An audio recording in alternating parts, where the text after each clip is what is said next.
चला तर आज आपण वांग्याची भाजी करायची, भरलेल्या वांग्यांची। सगळ्यात आधी मी वांगे असे धुवून टाकले, असे चिरून घेतले ती 4 याच्याने, म्हणजे आपल्याला इथे मसाला अगदी व्यवस्थितपणे भरता येतो। त्याच्यात थोडं मीठ वगैरे टाकायचं। आणि सगळ्यात आधी मी आता काळ्या म्हणजे भरलेल्या वांग्याची भाजी करायची ना आपल्याला, काळ्या मसाल्याची। त्याच्यासाठी मी लसूण घेतलं, खोबऱ्याचे काप करून घेतले, डाळ्या घेतल्या, कोथिंबीर घेतलं, त्याच्यात जिरं, काळा मसाला आणि लाल मसाला। लाल मसाला हा आपल्या याचा फिकट मसाला आहे, तो रेशम पट्टा। आणि नंतर हळद घेतली। आता त्याच्यासाठी शेंगदाणे घेतले मी। आता सगळ्यात आधी म्हणजे मी शेंगदाणे थोडे भाजून घेते, तर मी डाळ्या भाजून घेते। डाळ्या खोबरे एकत्र भाजले तरी काही होत नाही, कारण आपल्याला जास्त भाजायचं नाही, ते झटपट होतं आपलं पण। बोल आता मी हा मसाला पूर्ण मिक्सरमध्ये काढून घेणार आहे। शेंगदाणे भाजलेले होते आपले, त्याच्यात डाळ आणि खोबरं हे पण भाजून घेतलं, लसूण, नंतर त्याच्यात थोडी कोथिंबीर आपण दळायला टाकायची, नंतर बाकीची वरून आपण भाजीत टाकू शकतो। तर सगळ्यात आधी म्हणजे याच्यानंतर बाकीचं फोडणीसाठी ठेवायचं। काळा मसाला घेते मी 2 चम्मच, माझा फिकट मसाला आहे त्याच्यामुळे 2 चम्मच लाल मसाला, परत मी थोडं घेते, त्याच्यातच थोडी हळद टाकून घ्यायची, चवीनुसार नमक टाकायचं आणि मसाला दळतानाच नमक टाकून देत जायचं थोडं।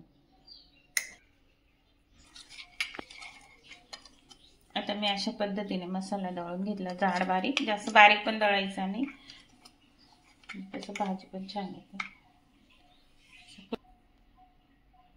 त्याच्यात मी आधीच मीठ वगैरे टाकलेलंच होतं। आता थोडं तेल टाकायचं। तेल कासाठी की थोडा ओलापणा येतो, मग वांग्यांमध्ये छान भाजता येते।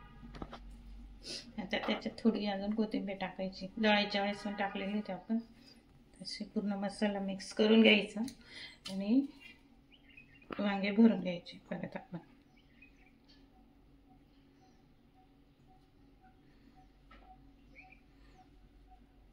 अशा पद्धतीने भरायचे, हाताला पण लागत नाही मसाला।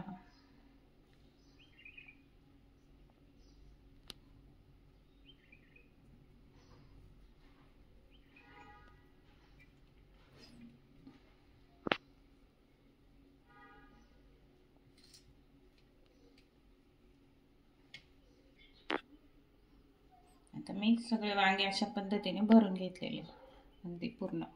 आणि हा मसाला आपल्याला थोडा हायच बाकी उरलेला, तो आपण नंतर फोडणी देताना टाकू।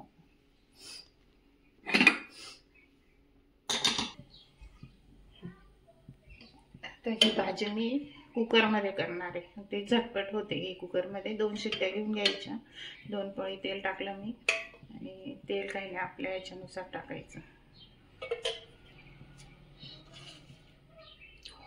त्याच्यात मी आधी जिरं टाकलेलं होतं मसाल्यात, त्याच्यापेक्षा आता थोडंसं टाकून द्यायचं आपण। तेल अगदी टाकू द्यायचं, त्याच्यात मी थोडा हिंग टाकते, 1 चिमूट, आणि हा उरलेला मसाला होता ना आपला भाजीचा वांगे भरून, तो टाकते, म्हणजे तो कलटला जातो छान असं। ही काळ्या मसाल्याचीच भाजी आहे, काही ते भाजणीचं पीठ वगैरे टाकतात, पण मी टाकत नाही। त्याच्यात मी डाळ वापरलेल्या आहे ना, त्याच्यावर पीठ टाकायची काही गरज येणार नाही आपल्याला। म्हणजे अशा पद्धतीने ठेवून द्यायचं, ते छान खमंग असा वास येतो एकदम। असे वांगे रचून द्यायचे, ठेवले हळू असे करायचं।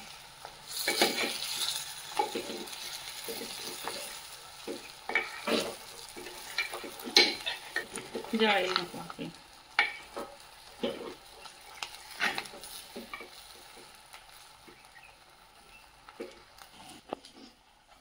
अशा पद्धतीने आपण करून घ्यायचं।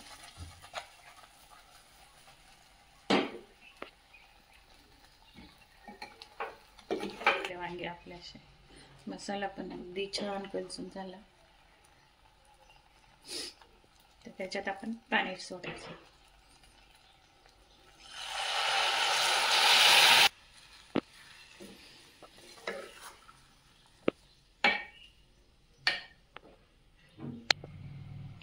ही आता काळ्या मसाल्याची भाजी आपली अगदी रश्श्याची झणझणीत भाजी. अजून ते शिजल्यानंतर परत चांगली तर कोथिंबीर तर आपण टाकलेलीच, पण अजून वरून टाकून द्यायची.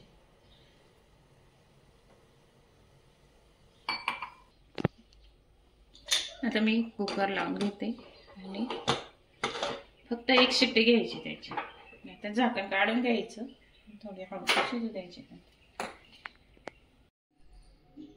चला तर आता आपण आपली भाजी झालेली आहे, बघू आपण आता. अगदी 5 मिनिटात भाजी झाली. ही कमी वेळात भाजी होते आणि गॅस पण कमी लागतो. वाव, किती सुंदर भाजी झाली. वांगे पण अगदी किती छान शिजले आणि घट्ट पण आले असे. याच्यात आपण पीठ वगैरे काही टाकलेलंच नाही.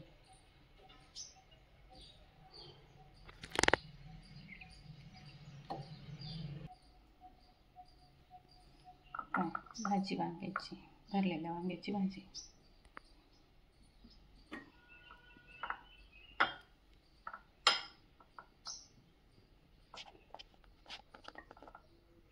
अगदी रस्सा पण छान आला. त्याच्यात आपण कोथिंबीर टाकू शकतो आपल्या सजावटीसाठी.